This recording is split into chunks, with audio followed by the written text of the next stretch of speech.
시간 서로 잠깐 할렐루야 사랑하고 축복합니다.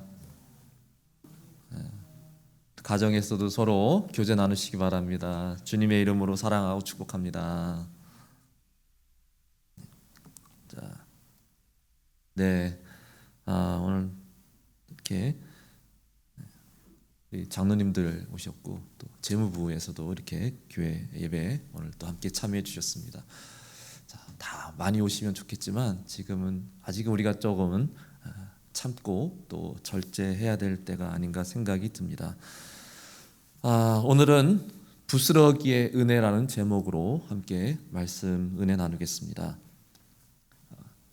나무꾼 두 사람이 장작 패는 일을 하고 있었는데요.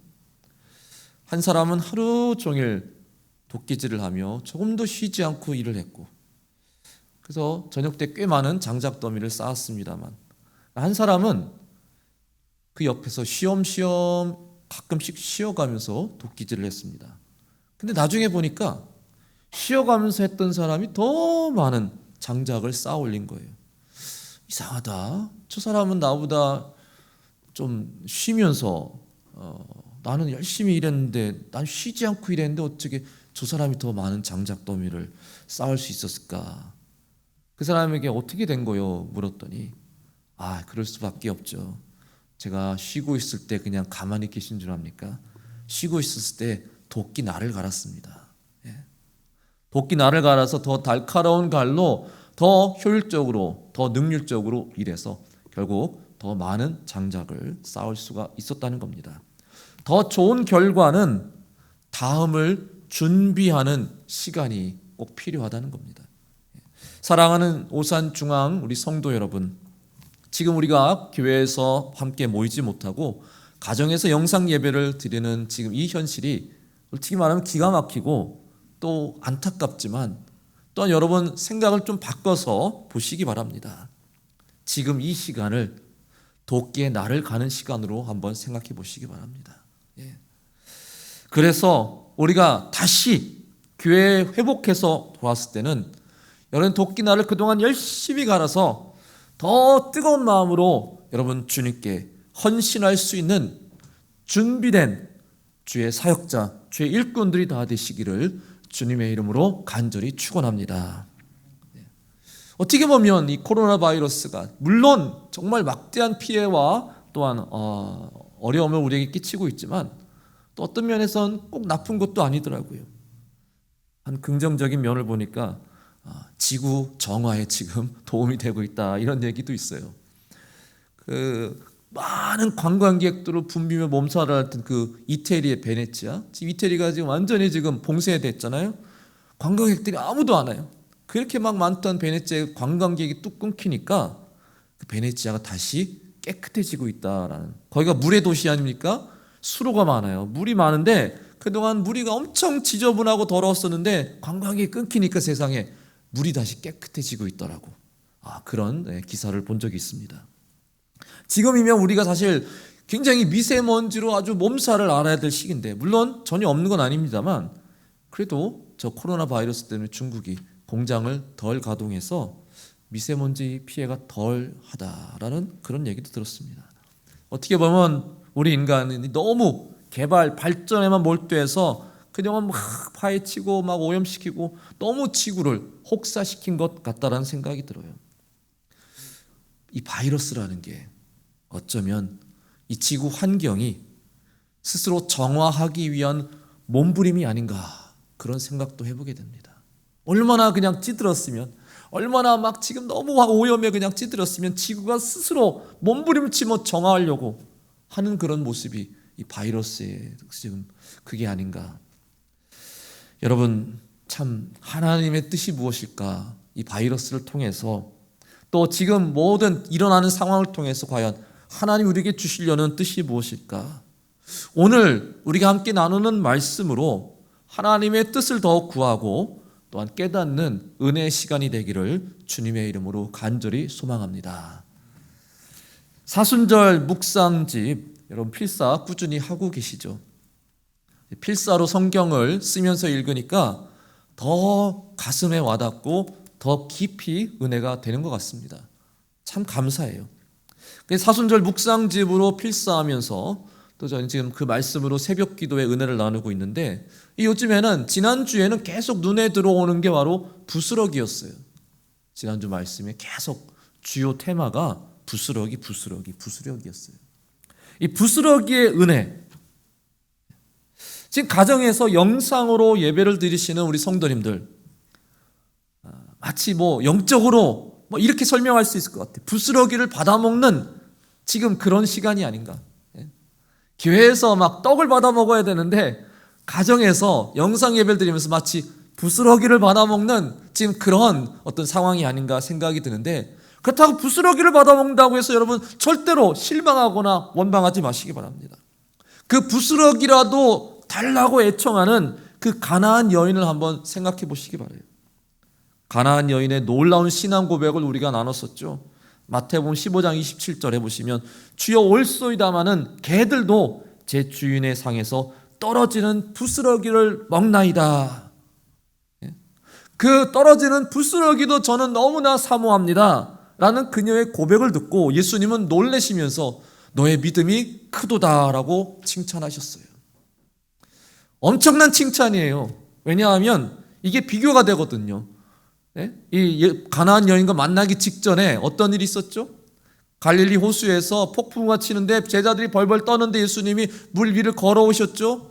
베드로가 그걸 보고 나도 한번 걸어보겠다고 물 위를 걷으며 몇 발짝 걷다가 믿음이 약해서 풍덩 빠지고 말았습니다. 예수님이 그를 건져주시면서 믿음이 왜 이렇게 약하냐, 믿음이 왜 이렇게 적으냐라고 그에게 꾸중을 주시죠.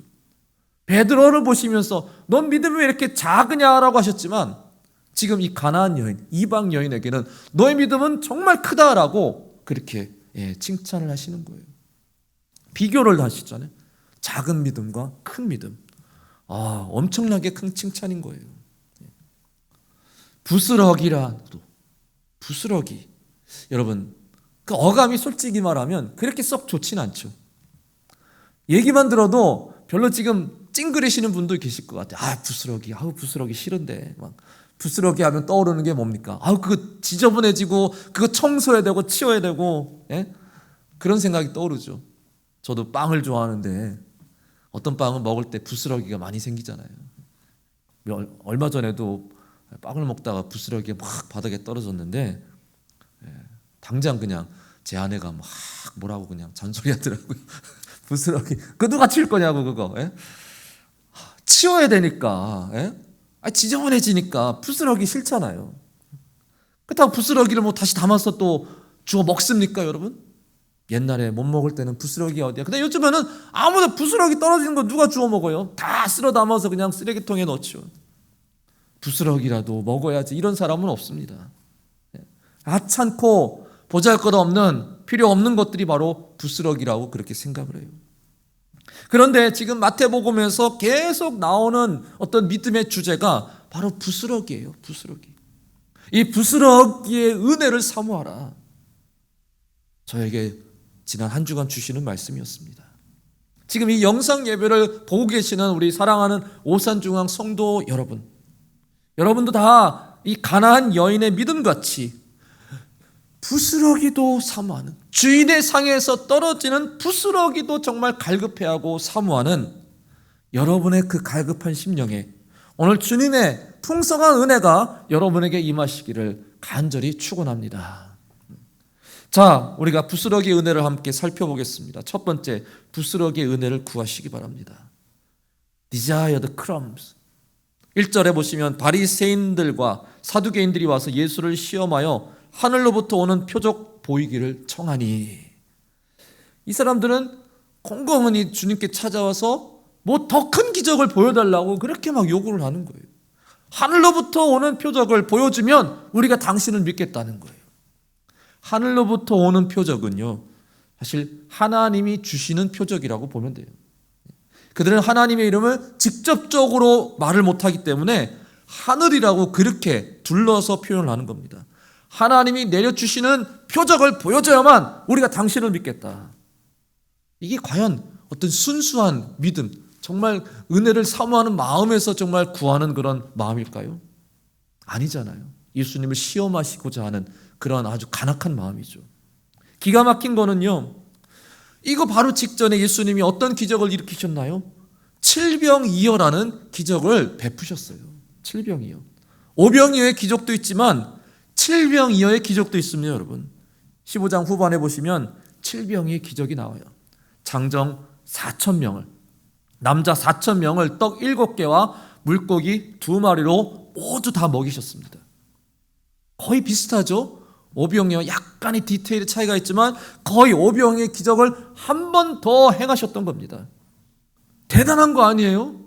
엄청난 기적 아닙니까? 그런데도 바리새인과 사두개인들은 그 기적을 보고도 뭐가 아쉬운지 뭐가 불만인지 더 큰 기적을 보여달라 이렇게 예수님께 요구를 하고 있어요. 그래야 우리가 믿겠다는 겁니다. 아니 오병이어의 기적, 칠병이어의 기적보다 더 놀라운 기적이 도대체 뭐가 있다는 겁니까? 예?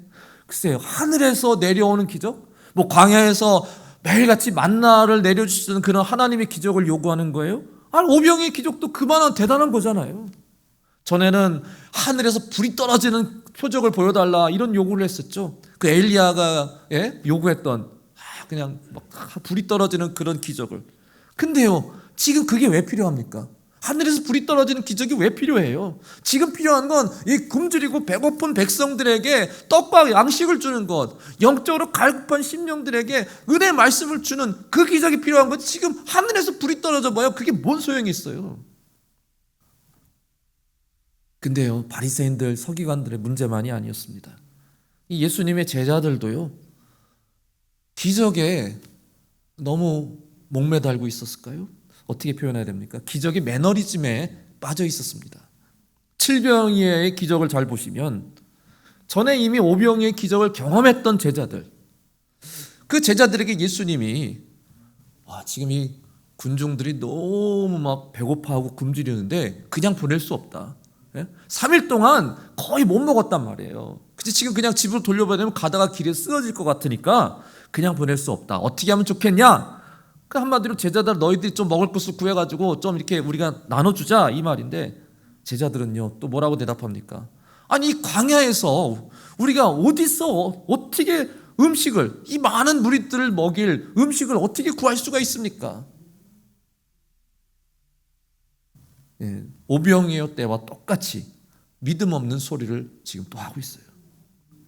아니 어디서 양식을 얻어요? 어디서 얻겠냐? 오병이어 때 봤잖아요. 예수님으로부터 얻을 수 있는 거 아닙니까? 예수님이 주시는 거 아닙니까? 근데 왜 그걸 아직도 이들은 봤으면서 들었으면서 체험했으면서 아직도 못 믿는 걸까요? 저는 그들이 예수님을 못 믿는다기보다는 지난번 오병이어 때와 마찬가지로 왜 우리가 그걸 책임져야 되나? 아마 그런 무책임한 소리로 들립니다. 귀찮은 거예요. 하기 싫은 거예요. 아니 이 사람들은 본인들이 좋아서 예수님께 찾아왔는데 우리가 왜 그들의 식사까지 다 책임을 져야 하느냐, 이런 불평과 불만인 거죠. 예수님 우리가 왜 그걸 다 책임져야 돼요? 그런 불평에는 사실 기적에 너무 익숙해서 이제는 뭐 오병의 기적 이런 거 보고도 별로 놀랍지가 않다라는 그런 배부른 소리, 교만한 마음이 제자들에게 자리 잡고 있었다는 겁니다. 제자들은요 더 놀랍고 더 새로운 기적을 원하지 전에 하셨던 기적은 이젠 별로 놀랍지도 않다는 거예요. 아니 그 오병의 기적이 너무나 놀랍고 너무나 진짜 새롭고 은혜가 되면 예수님 한 번 더 보여주십시오. 예수님 정말 저희도 한 번 더 보고 싶습니다. 이렇게 막 예수님을 붙잡고 막 졸라대고 이래야 되는데 예수님 뭐 봤는데요 뭐 그냥 저기 그냥 가시죠. 넘어가시죠. 제자들은요 그냥 매일 주님을 따라다니면서 얼마나 많은 기적을 구경했을까요? 얼마나 많은 기적을 봤을까요? 매일매일 놀라운 일들이 막 일어나는 것을 그들이 목격했을 거 아닙니까? 기적을 하도 보다 보니까 이제는 뭐 웬만한 기적에는 별로 놀라지도 않는 거예요. 기적이 일상이 되고 말았어요. 기적의 매너리즘에 그냥 빠져버린 거죠. 이 제자들은 매일같이 기적을 봤지만 안타깝게도 기적의 그냥 구경꾼이 되고 말았습니다. 정작 자기가 그 기적의 주인공이 되질 못했던 거예요. 구경만 하려고, 더 놀랍고 더 신기한 기적만 구경하고 싶은 이 제자들은 오병이 어보다 더 큰 기적을 아마 바라고 있겠죠. 근데 이번에는 인원이 그때보다 5천 명보다 더 적어요. 4천 명. 지금 주어진 음식도 물론 별 차이 나진 않지만 그땐 떡 5개 또 물고기 2마리였지만 지금 떡 7개, 물고기 2마리 더 많단 말이에요. 이래가지고 이 조건만 봐도 이거 오병이어보다 더 큰 기적이 일어날 수가 없는 거예요. 그러니까 예수님의 그런 말씀에도 내가 다시 한번 오병이 기적을 일으키겠다 하는 그런 어떤 뜻을 비추셔도 제자들이 시큰둥한 거예요. 그거 다 본 건데 뭐. 아유. 그러니까 이거 바리새인들이며 예수님의 제자들도 지금 더 큰 기적만 바라고 있는 겁니다. 근데 예수님은 큰 떡만 바라보지 말고 그 전에 가나안 여인이 어떻게 고백했느냐? 떨어지는 부스럭이라도 내가 정말 사모합니다. 그걸 지금 제자들에게 원하고 계시는 거예요. 왜 자꾸 큰 떡만 바라느냐는 거예요. 그래서 칠병의 기적을 베푸시고 남은 떡이 있었어요. 부스러기라 할 수 있는 거죠. 그 남은 떡들을 다 정성껏 모아서 7광주리에 채우고 그것을 꼭 챙기라라고 제자들에게 명령하셨어요. 이 남은 부스러기도 정말 중요하다는 거예요. 사람은 그렇죠. 한 번 보고 경험한 것은 또 보면 시시하고 재미없어지는 게 사람의 심리인 것 같습니다. 그래서 항상 더 크고 더 화려한 것을 갈급해하고 원하는 그런 마음이 우리에게 다 있는 것 같아요. 하지만 더 크고 더 화려한 것을 보면 우리가 정말 과연 만족하겠습니까? 그걸로 만족하고 끝나겠습니까? 야, 이거보다 더 좋은 건 없다. 이거보다 더 화려한 건 없다. 아닙니다. 또 그거보다 더 크고 더 화려한 것을 원할 것입니다. 사람들의 요구로 예수님이 그래 더 크고 더 화려한 기적을 베푸셔도 그것은 그들이 그것을 보고 만족하고 이 정도면 뭐 충분하네요. 이 정도면 예수님 당신을 충분히 입증하셨습니다. 이렇게 고백할 사람은 거의 없을 거라는 겁니다. 또 더 큰 기적을, 더 놀라운 기적을 주님께 요구할 것이 분명합니다. 훌륭한 엄청난 기적을 보았다고 해서 그냥 당연히 그들에게 믿음이 생길까요? 큰 기적을 봤으니 당연히 예수님이 우리의 구세주시다라는 믿음이 저절로 생기는 걸까요? 그렇지 않다는 겁니다. 사랑하는 성도 여러분, 표적이 믿음을 갖게 하는 것이 아니라 믿음이 표적을 볼 수 있게 하는 것입니다. 표적을 통해서 믿음을 갖는 게 아니에요. 믿음이 있어야 표적을 볼 수 있는 겁니다. 믿음이 없으면 표적도 볼 수가 없는 거예요. 표적을 봐야만 내가 믿음을 갖겠다. 순서가 잘못된 것입니다. 그런데 여전히 많은 사람들이 표적을 먼저 구하고 있어요. 지금도요, 세상에서 지금 교회를 얼마나 비난하고 조롱하고 있는지 모릅니다. 아이고, 코로나 바이러스도 못 고치면서 하나님이 무슨 능력이 있냐, 이렇게 막 조롱하는 사람들 많아요. 왜 하나님 믿는 사람들도 왜 코로나 바이러스에 걸리냐, 하나님이 다 구원해 주셔야지, 이렇게 막 이상하게 막 삑딱거리는 사람 많습니다. 솔직히 그런 말 들으면 우리도 속상하고 우리도 좀 답답해요. 아유, 하나님 정말 진짜 세상 사람들이 우리를 저렇게 조롱하는데 하나님 우리 교회들 다 어떻게 좀 보호해 주시고 막아 주시면 안 됩니까? 우리가 이런 걸로 막 걱정해서 예배도 못하고 교회에서 모이지도 못하고, 이게 얼마나 안타까운 일이에요. 하나님이 다 책임져 주실 거야. 그러니까 걱정하지 말고 교회로 다 와. 이렇게 떳떳하게 얘기하면 얼마나 좋아요. 근데 왜 지난주도 보니까 어떤 교회에서 예배드리다가 진짜 바이러스가 그냥 전염돼가지고 많은 사람이 감염됐어요. 왜 하나님 교회에서 예배드리는데 왜 그걸 막지 않으셨을까? 왜 하나님은 진짜 조금만 그냥 힘을 쓰시면 충분히 하실 수 있을 텐데 왜 안 하셨을까? 이런 마음이 우리에게 들 수도 있는 거예요. 근데 하나님이 왜 바이러스를 왜 막지 않으실까?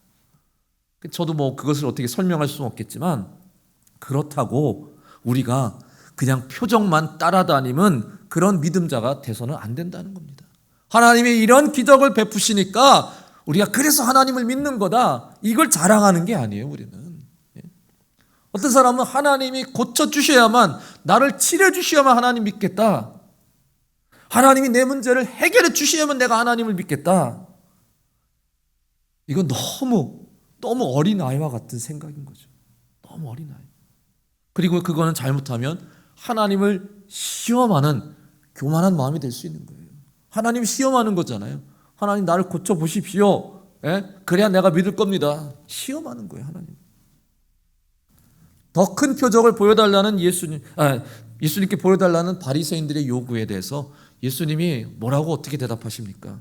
4절에 보시면 악하고 음란한 세대가 표적을 구하나 요나의 표적밖에는 보여줄 표적이 없느니라. 아멘. 요나의 표적만 보여주겠다. 이 악하고 음란한 세대, 요나의 표적이 과연 뭘까요, 여러분? 선지자 요나 아시죠? 요나가 뭐 했죠? 하나님께서 너 니느웨로 가라. 적진에 들어가서 거기서 다 어떤 멸망을 선포해라, 이런 명령을 내리셨는데 그걸 안 하고 도망갔었죠. 먼 데로 도망가다가 붙잡혀서 다시 돌아왔는데, 붙잡혔을 때 어떻게 됐어요? 바다에 빠졌죠. 어떻게 됐어요? 물고기 뱃속에 3일간을 거기서 지탱을 했어요. 물고기 뱃속에 3일간이나 있었어요. 말도 안 되는 대단한 일 아닙니까? 물고기 뱃속에 3일간 있다가 살아났어요. 다시 육지로 돌아왔어요. 말도 안 되는 표적입니다. 근데 예수님이 그 표적을 보여주시겠다는 거예요. 바로 예수님이 죽으셔서 3일 동안 무덤에 계시다가 다시 살아나시는 그 표적을 보여주시겠다는 거예요. 그 표적밖에 보여줄 게 없다라고 지금 얘기하시는 겁니다. 예수님이 정말 보여주실 표적은 뭡니까? 바로 우리를 위해 십자가를 지고 죽으셨다가 3일 만에 다시 부활하셔서 우리 인류의 모든 죄를 다 사하시고, 또한 죽음에서 이기심으로 우리 모두의 사망에서 이제 부활로 영생으로 이끌어 주시는 놀라운 구원의 은혜의 표적을 우리에게 보여주시겠다는 거예요. 이게 무슨 엄청난 어마어마한, 물론 죽음을 이기시고 부활하시는 것도 대단한 능력이지만 막 진짜 하늘에서 불이 떨어지는 막 그런 표적이 아니고, 막 세상을 막 이기고 막 권세자를 무찌르는 그런 어떤 표적이 아니고, 우리 예수님이 우리를 이렇게 사랑하셔서 믿는 자에겐 영생을 베푸시겠다는 바로 그 표적. 우리가 봐야 되고 우리가 구해야 될 표적은요, 바로 예수님의 이 놀라운 사랑과 은혜의 표적인 것입니다. 천지가 막 개벽할 막 엄청난 그런 표적을 구하는 것이 아니고, 나 같은 죄인도 그렇게 사랑하셔서 나를 위해 죽기까지 하신 예수님의 그 놀라운 사랑과 은혜를 가장 갈구하는 그런 마음을 가지는 것이 바로 진정한 믿음인 줄로 믿습니다. 고린도전서 1장 22절 23절에 보시면 유대인은 표적을 구하고 헬라인은 지혜를 찾으나 우리는 십자가에 못 박힌 그리스도를 전하니 유대인에게는 꺼리끼는 것이요 이방인에게는 미련한 것이로되. 십자가에 못 박히신 그 주님의 엄청난 놀라운 사랑과 은혜를요, 어떤 사람들은 미련한 것이라고, 어리석은 것이라고, 부스럭이라고 그렇게 표현을 합니다. 부스럭이라고. 그러면서 그게 아니라 우리는 더 큰 표적, 더 큰 기적을 원한다라고 그렇게 막 요구를 해요. 하지만 우리는 그 주님의 십자가의 사랑, 그 부스러기 같은 그 십자가의 그 사랑과 은혜가 우리에게 가장 소중한 은혜라는 것을, 그것을 무엇보다도 더 사랑하고 사모하고 갈급하는 심령들이 되시기를 주님의 이름으로 간절히 소망합니다. 큰 표적을 보면 내가 믿겠다라는 세상 사람들과 같이 따르지 마시고, 예수님이 우리에게 원하시는 것은 뭡니까? 십자가에서 흐르는 그 보혈, 그 주님의 상에서 떨어지는 그 부스러기라도 내가 사모합니다. 그 십자가의 사랑과 은혜를 더 깊이 여러분 사모하시고 갈급해하시고 그것을 받아 누리며 서로 사랑하는 은혜를 나누는 우리 성도 여러분 다 되시기를 주님의 이름으로 간절히 축원합니다. 두 번째는요, 부스러기를 꼭 챙기셔야 됩니다. 예수님이 바리새인들과의 논쟁을 끝내시고 배를 타고 이제 제자들과 이동하시면서 이런 말씀을 하세요. 삼가 바리새인과 사두개인들의 누룩을 주의하라. 누룩을 주의하라는데 누룩이 뭡니까, 여러분? 발효하는 그런 어떤 것 아닙니까? 빵을 만들 때 반죽에다가 누룩을 첨가하면, 조금만 첨가해도 반죽이 막 부풀어 오르죠. 그러니까 본래보다 더 크게 만드는 것이 바로 누룩의 역할입니다. 이게 어쩌면 하나님 나라의 확장, 작은 겨자씨가 엄청난 큰 나무가 된다라는 그런 긍정적인 의미로 누룩이 사용될 수도 있지만, 그러니까 여기서 예수님은 바리새인들의 누룩은 뭡니까? 믿음도 없는 자들이 아주 겉으로는 믿음이 엄청 큰 것 같이 그렇게 부풀려진 가식적인, 외식적인 신앙을 지금 지적하고 계시는 거예요.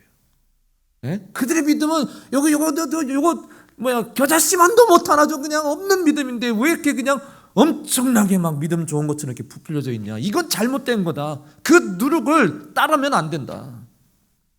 그 제자들 너희들도 조심하라는 거예요. 네? 그냥 부풀려진 큰 것만 그냥 따르는, 큰 것만 좋아하는 그런 믿음을 갖지 말라는 거예요.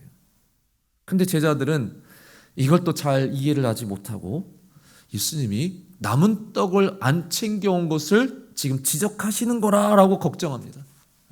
보니까 예수님이 분명히 그 칠병의 기적을 베푸시고 남은 거 모아서 7 광주리에 담아서 잘 챙기라 하셨는데 제자들이 그걸 안 가져왔어요. 이게 실수일까요? 서로 챙기라 했는데 서로 미루다가 그냥 안 챙길 거야. 실수라기보다는 제자들의 눈엔 부스러기가 중요하지가 않은 거예요. 지금 이 빵 챙기는 게 중요한 게 아니에요. 예? 앞으로 그냥 더 큰 엄청난 기적의 옆으로 일어날 텐데 이까짓 그 빵 부스러기 챙기는 게 그가 뭐가 대단하냐? 별로 중요하지 않고 챙기지 않은 겁니다. 아니나 다를까 제자들의 마음은 한참 들떠 있었어요. 지금 한참 들떠 있었어요. 좀 있으면 20장에 보시면 요한과 야고보의 어머니가 예수를 찾아와서 이런 요구를 하죠. 나의 두 아들을 주의 나라에서 하나는 주의 우편에 하나는 주의 좌편에 앉게 명하소서. 이제 슬슬 본색이 드러나는 거예요. 어머니가 찾아와서 자기 두 아들에게 가장 높은 벼슬을 내려달라고 요구하고 있어요. 그 제자들이 이 얘기를 듣고 막 격분합니다. 격분해. 어디서 막 새치기를 는 거예요. 우리도 다 그 자리를 원하는데 왜 그냥 먼저 그렇게 막 단도직입적으로 막 요구하는 거예요. 저리 비키시오. 막 서로 막 옥신각신 막 다투고 싸워요. 한두 사람이 아니에요. 모든 제자들이 다 높은 벼슬 자리를 원하고 있어요. 지금 그 왜 예수님을 다른 걸 다 내려놓고 왜 예수님을 이렇게 따른 걸까? 보니까 결국 그 이유가 있었던 거예요. 큰 자리를 얻기 위해서, 큰 벼슬 하나 주실까 해서, 그래서 그렇게 주님을 따르고 있었던 거예요. 지금까지 그냥 서로 큰 떡을 차지하려고만 혈안이 돼 있었던 거죠. 부스러기 같은 거는 이제는 구경도 쳐다보지도 않는 그런 마음이었던 거예요. 하지만 예수님은 늘 가르치실 때 큰 떡보다는 부스러기를 사모하라고 우리에게 그렇게 강조하고 계시는 겁니다. 그 20장에서 예수님이 포도원 일꾼의 비유를 말씀하시죠. 주인이 포도원에 일할 일꾼들을 부르시는데 아침 일찍부터 불러서 일한 일꾼들도 있었고 오전에 불러서 일한 일꾼들도 있었고 정오에 불러서 일한 일꾼도 있었고 또한 오후 3시쯤에 불러서 일한 일꾼도 있었는데 놀랍게도 이제 일을 마감하기 6시에 보통 마감하자 1년 오후 6시 오후 5시에도 불러서 일한 일꾼들도 있었습니다. 그게 다 끝나고 정산을 하는데 고작 1시간 일했던 일꾼들도 하루 일당을 받았어요. 그 받은 사람들이야 너무 기뻐서 막 춤을 추면서 집으로 돌아가지만 다른 일꾼들은 아니 왜 저 부스러기 같은 저 일꾼들을 왜 우리 똑같이 대우해 주시는 겁니까? 라고 엄청 막 불평을 했어요. 하지만 주님은요 저 부스러기 같은 일꾼들을 더 기뻐하신다 하고 그렇게 설명을 하시는 거예요. 이 일꾼들은 뭡니까? 하루 종일 시장에서 일감을 기다리던 자들이에요. 어떤 이들은 아침에 벌써 탁 선택받아서 불러갔죠. 어떤 사람들은 오전에 선택받아서 불러갔죠. 어떤 사람은 정오쯤에 불러가서 선택받았죠. 다 그래도 쓸만하니까, 일할 만하니까, 사람들이 눈을 보기엔 괜찮으니까 불러갔어요. 근데 이 사람들은요, 아무도 안 불러주는 사람들이에요. 아무도 안 불러줘. 그냥 부스러기 같은 존재인 거예요. 근데 주님이 보실 때 그들 너무 불쌍히 여기셔서, 그래, 와라. 와서 1시간만이라도 일해라. 오늘 아무 일도 안 하면 안 되니까 와서 1시간이라도 와서 일해라. 기회를 주시는 겁니다. 부스러기 같은 나에게 일할 기회를 주신 주님의 은혜가 너무나 감사해서 그 1시간, 내게 주신 1시간의 기회, 아주 진짜 최선을 다해 땀을 흘려 열심히 일한 이 일꾼들을 보시고 주님이 감동을 받으신 거예요. 예? 원래는 그냥 아마도 그냥 1시간 일한 만큼 주시겠지 했는데 너무 열심히 일하니까 너무 최선을 다하는 모습을 보고 감동을 받으셔서 주님이 그래, 하루 일당 다 너에게 주겠다. 이 사람들이 뭐 이렇게 불평하나, 왜 우리를 왜 이제 불러주셨어요 주님? 예? 진작에 불러주시지 왜 이렇게 늦게 불러주셨습니까? 그렇게 따지지 않았어요. 오히려 늦게나마 1시간이라도 일할 수 있게 불러주신 너무 감사합니다. 이 사람들이요, 얼마나 부스러기 은혜 사모하는지 몰라요. 얼마나 그거에 막 간절히 막 목매다는지 몰라요. 부스러기라도, 떨어지는 부스러기라도 내게 주시면 감사하겠습니다. 그 1시간이라도 내게 일할 수 있게 허락해 주시면 정말 감사하겠습니다. 겨우 1시간 줍니까? 이렇게 불평하는 사람이 아니고 그 1시간이라도 주시니 정말 감사합니다. 생각이 다르잖아요. 달란트 비유해 보시면은 5달란트 받은 사람, 2달란트 받은 사람 아주 열심히 일을 하는데 1달란트 받은 사람은 뭐가 그렇게 불만인지 일을 하나도 안 해요. 예? 왜 나에겐 겨우 1달란트만 주시는 겁니까? 나를 무슨 부스러기 취급하시는 것 같아서 기분 나빠서 내가 일 안 했습니다. 예수님은 이렇게 말씀하시죠. 착하고 충성된 종아, 내가 적은 일에 충성하였음에 내가 많은 것을 내게 맡기리니 내 주인의 즐거움에 참여할지어다. 적은 것을, 부스러기 같은 것도 소중히 여기고 그것에 헌신하고 최선을 다하는 사람에게 하나님은 더 큰 일을 맡겨주시겠다. 우리는 그저 큰 놀라운 기적만 바라는 그런 신앙인이 아니라 세상에서 작고 작은 일에도 감사하는 진짜 믿음의 신앙인들이 다 될 수 있기를 바라겠습니다. 예수님의 옷자락만이라도 만지고 싶어 했던 그 혈류병 걸렸던 여인 생각해 보십시오. 여러분, 기왕이면은 말이요, 예수님 손 한번 잡고 싶다 이래야 되는 거 아니에요? 그 옷자락이 뭡니까? 옷자락이 누가 내 옷자락 붙잡아도 난 모를 것 같아요. 기왕이면 예수님 손 한번 잡아야 내가 진짜 나을 것 같습니다. 이런 믿음을 가져야 되는데 겨우 옷자락이 뭐가 그렇게 대단해? 근데 이 여인은 내가 그 예수님 옷자락만 만져도 내가 나을 것 같습니다. 예. 부스러기라도 내게 주시면 내가 그렇게 감사할 것 같습니다. 예. 우리가 뭐 얼마나 대단하길래 막 예수님 손을 덥석 잡고서 막 이렇게 막 감당할 수 있는 사람들입니까? 그 백부장은 뭐라 그래요? 주님이 내 집에 오심을 나는 감당치도 못하겠나이다. 예? 내가 예수님의 손 한번 잡는 것도 내가 감당치 못하겠습니다. 내가 예수님의 신들매 불교도 내가 감당치 못하겠나이다. 우린 다 부스러기 같은 사람들이네. 그 부스러기라도 그 은혜를 내게 내려주시면 내가 정말 너무나 감사하겠습니다. 주님이 믿음을 칭찬하셨던 그 백부장이며 혈류병 걸린 여인이며 또 가난한 여인이며 이 얼마나 주님의 은혜를 그렇게 갈급해하고 그렇게 사모하고 있었던 사람들입니까? 마치 그냥 말씀 한 구절 한 구절 내게 그냥 너무나 간절하고 그 한 구절 한 구절 말씀을 내가 정말 놓치지 않으려고 귀를 쫑긋 세워서 주님의 발꿈치 아래서 막 눈을 번쩍이며 들었던 그 마리아, 네? 그런 마음이 바로 부스러기를 사모하는 마음이에요. 성경에서 말씀하죠. 하나님의 어리석음이 사람보다 지혜롭고 하나님의 약하심이 사람보다 강하니라. 주의 상에서 떨어지는 부스러기라도 그 부스러기일지라도 그건 우리에게 너무나 놀랍고 큰 은혜인 것입니다.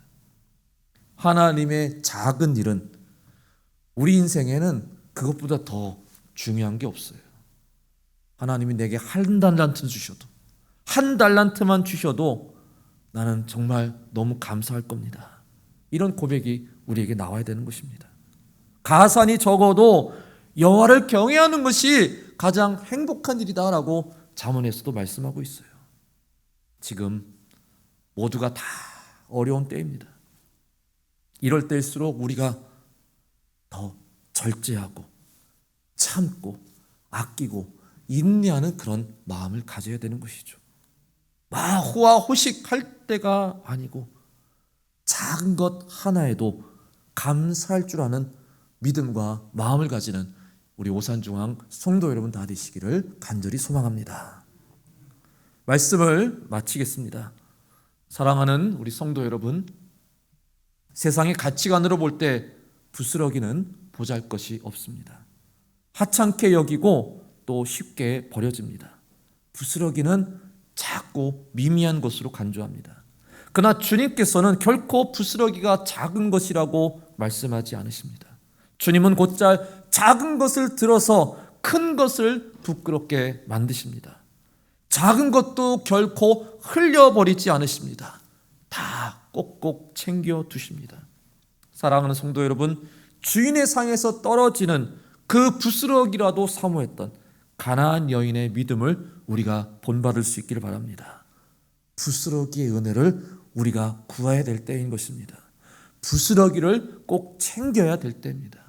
한동안 우리 한국교회가 너무 큰 것, 좋은 것, 막 화려하고 위대한 것만 너무 강조했던 것 같습니다.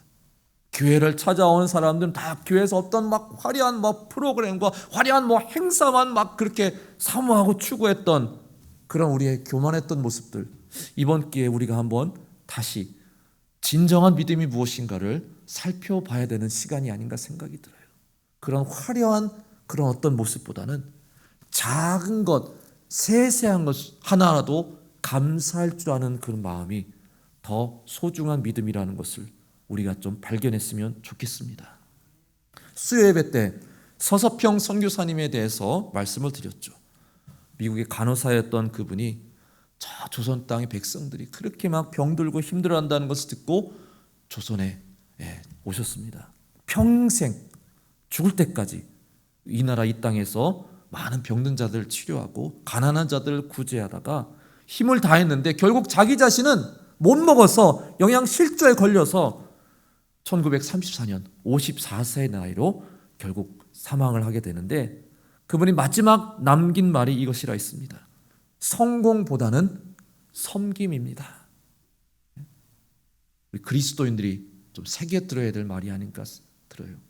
성공만을 지향하는 지금 우리의 인생, 그게 진정한 믿음이 아닌 것입니다. 우리 그리스도인들이 추구하는 삶은 큰 떡이 아니에요. 부스러기를 사모하는 마음을 우리가 가져야 되는 것입니다. 세상에서 크게 성공하고 큰 자리, 큰 벼슬을 얻는 게 우리 인생의 진정한 목표가 아닙니다.